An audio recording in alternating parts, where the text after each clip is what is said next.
जय हिंद बच्चों।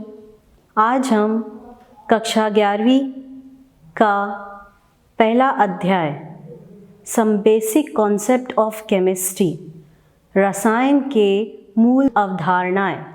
रसायन विज्ञान उनके अणुओं और उनके रूपांतरण का विज्ञान है। यह न केवल तत्वों का विज्ञान अपितु उनसे निर्मित होने वाले असंख्य प्रकार के अणुओं का भी विज्ञान है। जैसे कि आपने इस परिभाषा में देखा कि तत्वों का असंख्य निर्माण, यानी आप इस पाठ में तत्वों से संबंधित तत्व का निर्माण कैसे हुआ, तत्व कैसे यौगिक में बदले या उनका किस तरीके से अन्य रूप से आपको प्राप्त होता है, तो इसमें हम तत्वों के बारे में पढ़ेंगे, जिसमें ये बताया गया है कि कैसे तत्व भिन्न भिन्न प्रकार से अभिक्रिया करके अणु, परमाणु या यौगिक का निर्माण करते हैं। विज्ञान में रसायन की महत्वपूर्ण भूमिका है, जो प्रायः विज्ञान के रूप से जुड़ी हुई है, जैसे औषधि में, कृषि में या औद्योगिकरण में। आइए आज हम यहाँ पर रसायन के मूल अवधारणाओं को समझते हैं, जो कि द्रव की प्रकृति से आरंभ होती है।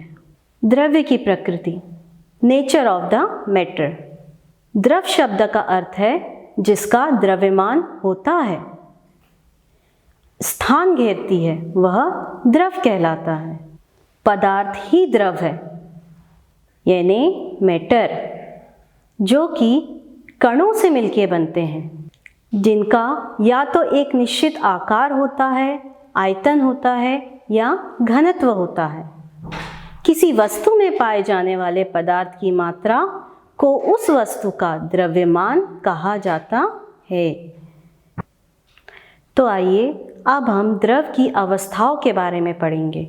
द्रव्य की 3 अवस्थाएं होती है, जिसे हम कहते हैं states of matter: solid, liquid, gas. Solid means ठोस, लिक्विड मीन्स द्रव और गैस मीन्स जो आपको गैसीय रूप में उपस्थित हो। तो सबसे पहले हम ठोस के बारे में देखेंगे। ठोस मीन्स सॉलिड। ठोस का आकार और आयतन दोनों ही निश्चित होता है।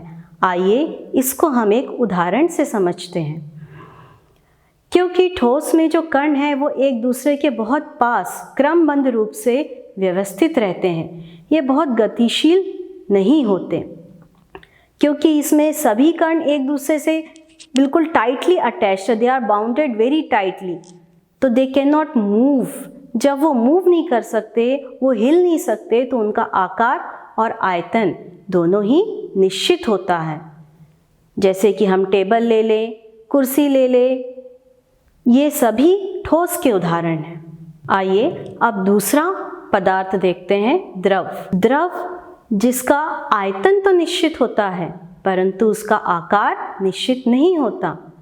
इस चीज़ को हम समझते हैं उदाहरण से। मान लीजिए आपने पानी को एक बीकर में डाला। यदि हम उस पानी को बीकर में डाल रहे हैं तो वो बीकर के आकार का हो जाता है।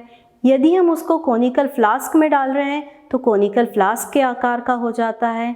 इससे हमें ये समझ में आता है कि इसका आकार समान नहीं है, परंतु आयतन समान है।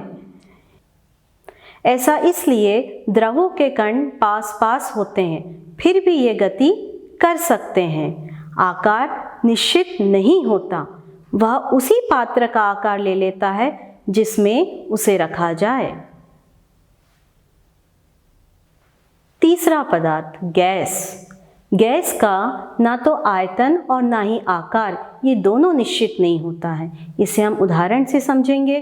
क्या हम गैस को देख सकते हैं? नहीं। गैस जो कि कई दूर तक विस्तृत होती है, उसमें जो कण होते हैं वो काफ़ी दूर दूर तक फैलते हैं, इसलिए इनका आकार और आयतन दोनों ही निश्चित नहीं होते हैं। आइए इसको हम इस उदाहरण से समझते हैं। आप इसमें देख रहे हैं कि इसमें जो अणु है गैसीय अवस्था में, ये अणु काफ़ी दूर दूर है।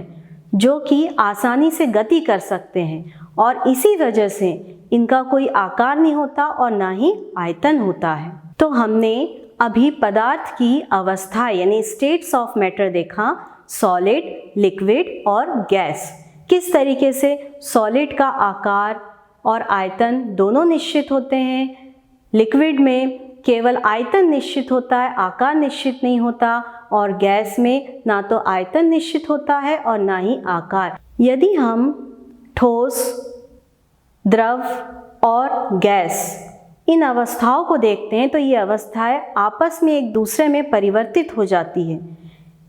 यदि हम इनको अलग अलग ताप पे, जैसे ठोस को द्रव में परिवर्तित करना, द्रव को गैस में परिवर्तित करना, वापस जब गैस को हम पुनः ठंडा करते हैं तो ठंडा होने के बाद वह द्रव में परिवर्तित हो जाता है, और द्रव वापस जब हम ठंडा करते हैं तो वो ठोस में परिवर्तित हो जाता है। तो इस तरीके से आपने पदार्थ की अवस्थाएं यानी द्रव्य की अवस्थाएं आपने देखी कि ठोस, लिक्विड और गैस कैसे एक दूसरे में परिवर्तनशील हैं। तो आइए अब हम देखते हैं द्रव का वर्गीकरण, classification of matter. Matter can be classified in two types. First is mixture and second is the pure substance. Means द्रव को दो भाग में विभाजित किया गया है, पहला मिश्रण और दूसरा शुद्ध पदार्थ। यदि हम मिश्रण को देखते हैं तो मिश्रण को पुनः विभाजित किया गया है सममांगी मिश्रण और विषमांगी मिश्रण। और यदि हम शुद्ध पदार्थ को देखते हैं तो शुद्ध पदार्थ से हमें दो भागों में परिवर्तित किया गया है, एक तत्व और दूसरा यौगिक। तो आइए देखते हैं मिश्रण को। दो या दो से अधिक पदार्थों के कण किसी भी अनुपात में उपस्थित हो सकते हैं। उदाहरण हवा, चाय आदि। मिश्रण के दो भाग जिसमें एक सममांगी मिश्रण और दूसरा विषमांगी मिश्रण। सममांगी मिश्रण में जो घटक है वो एक दूसरे से पूर्णतः मिश्रित होते हैं, यानी संपूर्ण मिश्रण एक समान होता है। जैसे कि यदि हम उदाहरण लेते हैं कि यदि आप जल में चीनी को विलय करते हैं तो आपको जल और चीनी पूरे एक बराबर, एक समान मिश्रण जैसा विलयन आपको प्राप्त होता है। दूसरा विषमांगी मिश्रण। विषमांगी मिश्रण का संगठन पूरे मिश्रण में एक समान नहीं होता है, जैसे दूध, पेंट आदि। अगला देखते हैं हम वर्गीकरण में शुद्ध पदार्थ यानी प्योर सब्सटेंस। शुद्ध पदार्थ जब किसी पदार्थ के सभी संगठन कण रासायनिक रूप से समान होते हैं, जैसे उदाहरण हीरा, सल्फर, कार्बन, पानी। ये प्योर सब्सटेंस यानी शुद्ध पदार्थ के उदाहरण हैं।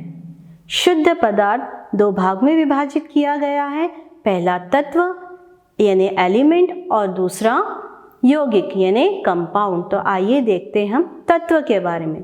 तत्व, ये हम सभी जानते हैं कि तत्व एक ही प्रकार के परमाणु से बने पदार्थों को हम तत्व कहते हैं, जैसे कार्बन, सोडियम, नाइट्रोजन आदि। ये सभी तत्व के उदाहरण हैं।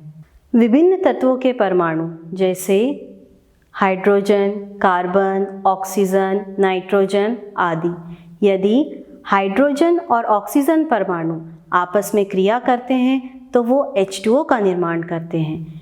यदि ऑक्सीजन का एक परमाणु ऑक्सीजन के दूसरे परमाणु के साथ क्रिया करता है तो आपको ऑक्सीजन का अणु प्राप्त होता है। ये आपने तत्व के बारे में देखा। अब आइए हम देखते हैं यौगिकों के बारे में। जब भिन्न भिन्न तत्वों के दो या दो से अधिक परमाणु एक निश्चित अनुपात में संयोजित होते हैं तो यौगिक का निर्माण होता है, जैसे उदाहरण जल और कार्बन डाइऑक्साइड। इसको हम जल और कार्बन डाइऑक्साइड से समझ सकते हैं। जैसे जल के यौगिक में जब हम दो हाइड्रोजन के परमाणु की क्रिया ऑक्सीजन परमाणु होता है, उसी तरीके से जब कार्बन परमाणु ऑक्सीजन परमाणु के साथ क्रिया करता है तब आपको कार्बन डाइऑक्साइड प्राप्त होता है। जब भिन्न भिन्न तत्व आपस में संयोजित होते हैं तो यौगिक बनता है। तो आपने यौगिक के कुछ उदाहरण देखे। हमने अभी तक तत्व और यौगिक इनके बारे में पढ़ा। तो तत्वों के बारे में कि तत्व किस तरीके से मिलके यौगिकों का निर्माण करते हैं, यह हमें इस नियम द्वारा बताया गया है। इस नियम को कहते हैं हम लॉज ऑफ कॉम्बिनेशन, रासायनिक संयोजन के नियम। तो आइए अब हम लॉज ऑफ कॉम्बिनेशन के बारे में पढ़ते हैं। तत्वों के संयोग से यौगिकों का बनना, ये इन 5 नियमों के अंतर्गत किस तरीके से तत्व यौगिक में बदलते हैं, हम इन नियम के अंतर्गत पढ़ेंगे। इस नियम के अंतर्गत पहला नियम law of conservation of mass, द्रव्यमान का संरक्षण का नियम। दूसरा लॉ ऑफ कांस्टेंट प्रोपोर्शन, स्थिर अनुपात का नियम। तीसरा लॉ ऑफ मल्टीपल प्रोपोर्शन, गुणित अनुपात का नियम। चौथा लॉ ऑफ रेसिप्रोकल, पारस्परिक अनुपात का नियम। पांचवा गे-लुसेक लॉ ऑफ गैसियस वॉल्यूम, गे-लुसेक के गैसीय आयतनों का नियम। Let us start the first law, law of conservation of mass. This law was given by Lavoisier. According to this law, इस लॉ के अनुसार द्रव को ना तो बनाया जा सकता है और ना ही नष्ट किया जा सकता है।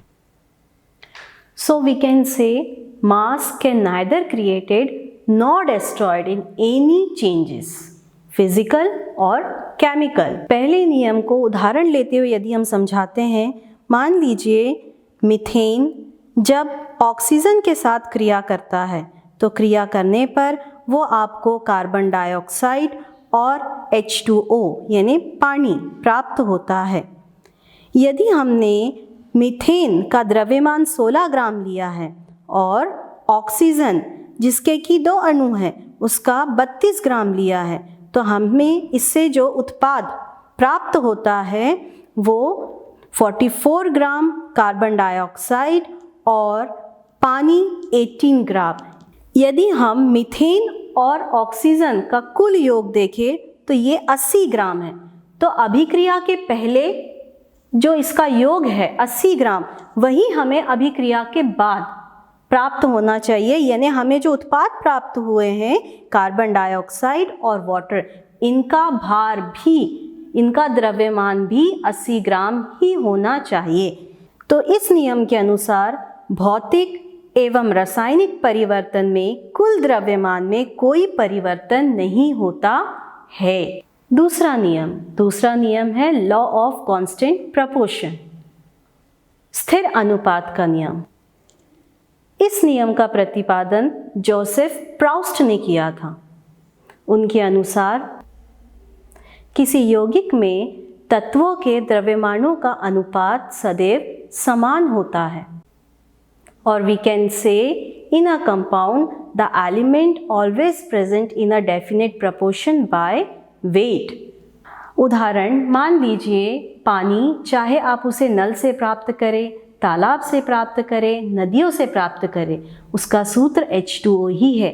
आप उसको किसी भी तरीके से प्राप्त करें, किसी भी सोर्स से प्राप्त करें, हमेशा उसमें हाइड्रोजन और ऑक्सीजन का जो अनुपात है, जो भार है, वो हमेशा समान रहेगा। जैसे आप इसमें हाइड्रोजन 2 ग्राम और ऑक्सीजन 16 ग्राम आपस में एक दूसरे के साथ कंबाइन करके H2O का निर्माण करता है।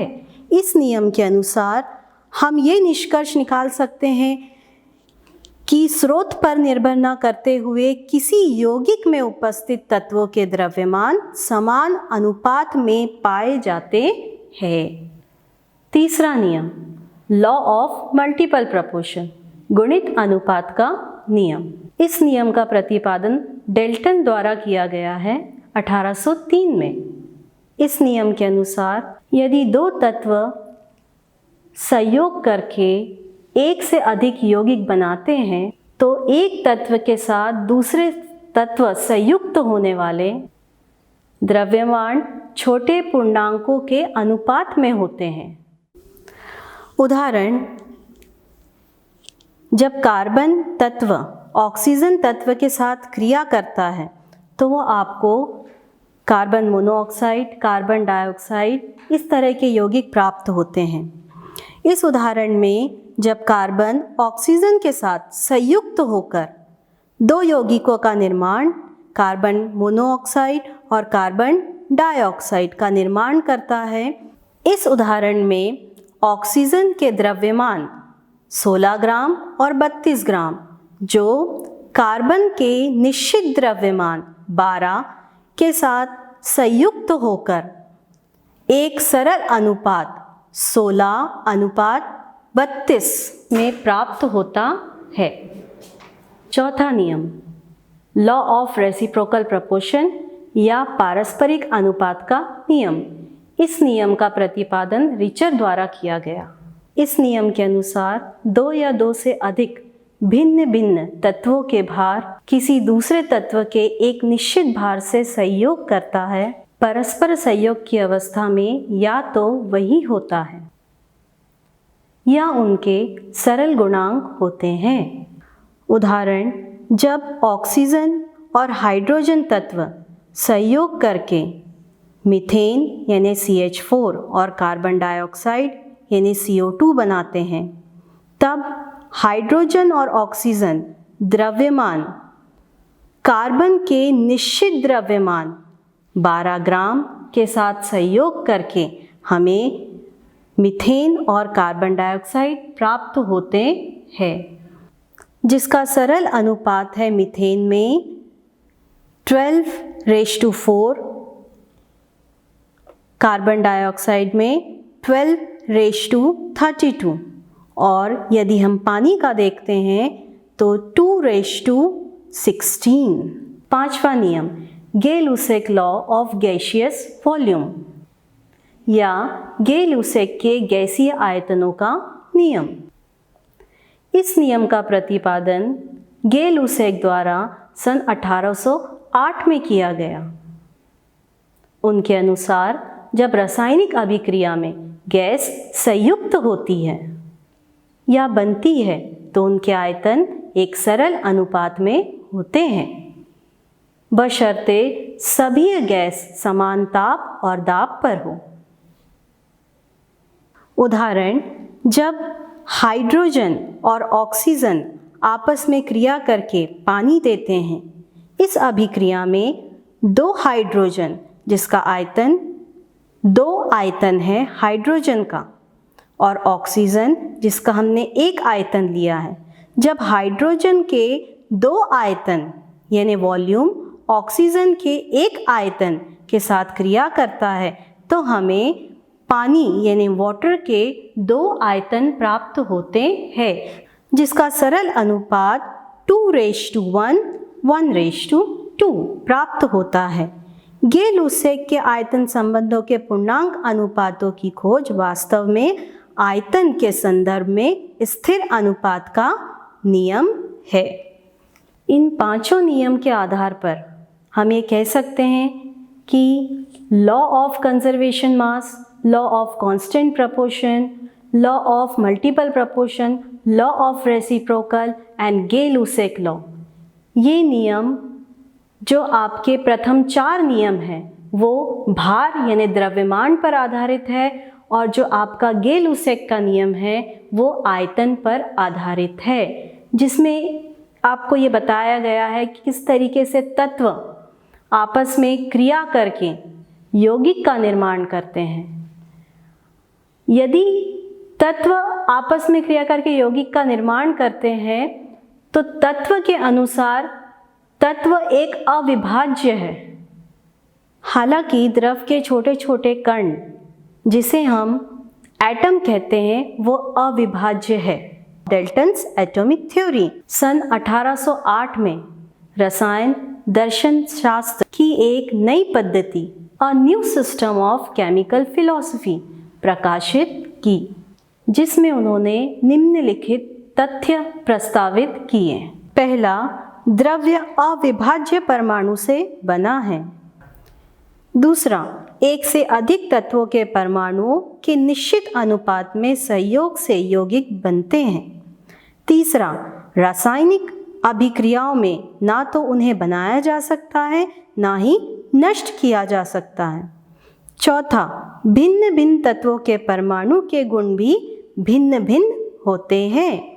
पांचवा, परमाणु अविनाशी इंडेस्ट्रक्टिबल होता है।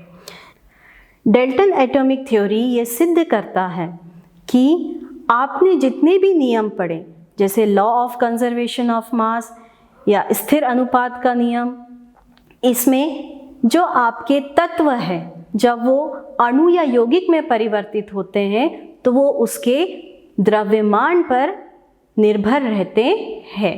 आइए अब हम देखते हैं डेल्टन के परमाणु सिद्धांत की सीमाएं, limitation of Dalton's atomic theory. First point, यह सिद्धांत इस तथ्य की व्याख्या नहीं करता है कि परमाणु आपस में क्रिया करके अणु क्यों बनाते हैं। दूसरा, यह समस्थानिकों मीन्स आइसोटोप्स की उपस्थिति तथा गेल-लुसेक के नियम की व्याख्या नहीं करता। तीसरा, यह परमाणुओं तथा अणुओं की ठोस, द्रव्य एवं गैस के भौतिक अवस्थाओं के बलों की प्रकृति के विषय में कोई प्रकाश नहीं डालता है। चौथा, डेल्टन के अनुसार तत्वों के निर्माण की सूक्ष्मतम इकाई परमाणु है, जबकि यौगिक की सूक्ष्मतम इकाई संयुक्त परमाणु यानी कंपाउंड एटम है। पांचवा, वास्तव में जिस संयुक्त परमाणु की अवधारणा डेल्टन ने प्रस्तुत की वह अणु था।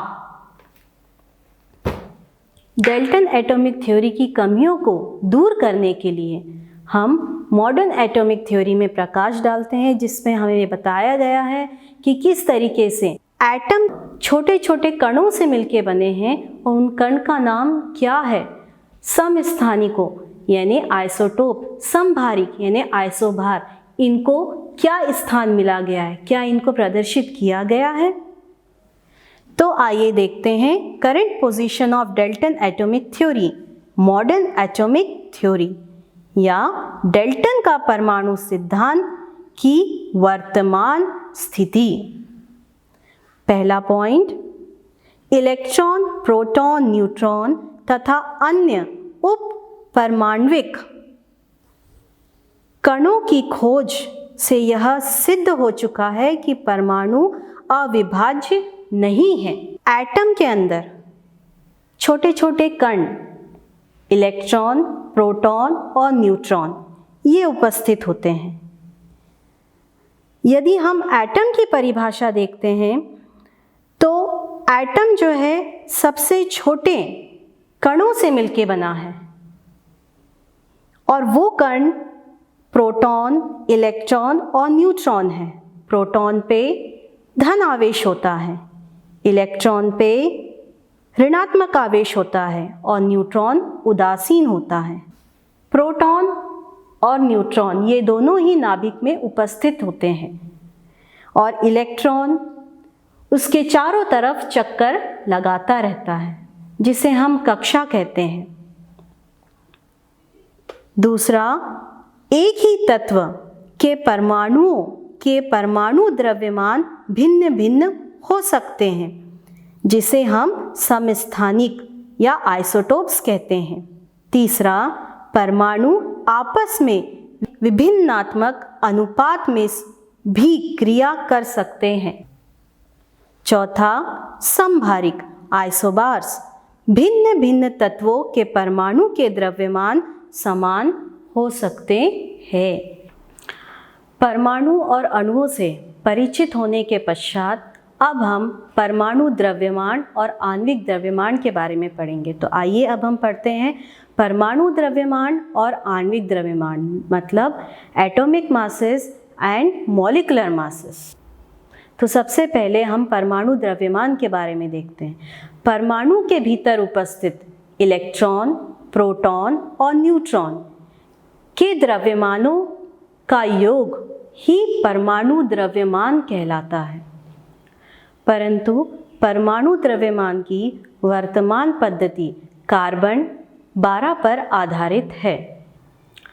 सन 1961 में ये सिद्ध किया गया है कि कार्बन एक समस्थानिक है, जिसे कार्बन से निरूपित किया जा सकता है परमाणु द्रव्यमान मात्रक एटॉमिक मास यूनिट, जिसे हम AMU द्वारा प्रदर्शित करते हैं। जैसे एक परमाणु द्रव्यमान मात्रक को कार्बन 12 परमाणु द्रव्यमान के 1/12वें भाग के रूप में परिभाषित किया जाता है और एक AMU बराबर 1.66056 इंटू 10⁻⁻24 ग्राम हाइड्रोजन के एक परमाणु का द्रव्यमान, जो कि 1.6736 इंटू 10⁻⁻24 ग्राम है।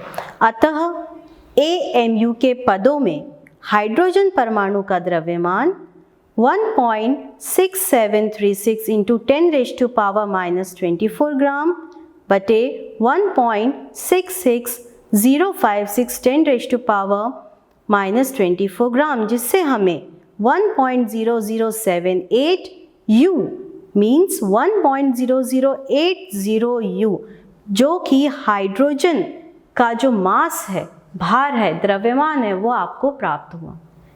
तो आपने देखा कि हाइड्रोजन के एक परमाणु का द्रव्यमान 1.0080 U, हाइड्रोजन की इकाई AMU, जिसे हम U के द्वारा भी प्रदर्शित कर सकते हैं, जिसका मतलब होता है यूनिफाइड मास। तो अभी आपने परमाणु द्रव्यमान किस तरीके से निकालेंगे वो देखा। अब उसी तरीके से हम आणविक द्रव्यमान के बारे में पढ़ेंगे। आणविक द्रव्यमान, जिसे हम मॉलिक्यूलर मास कहते हैं, किसी अणु का आणविक द्रव्यमान उसमें उपस्थित विभिन्न तत्वों के परमाणु द्रव्यमान का योग होता है। इसे प्रत्येक तत्व के परमाणु द्रव्यमान और उपस्थित परमाणुओं की संख्या के गुणनफलों के योग द्वारा प्राप्त किया जा सकता है।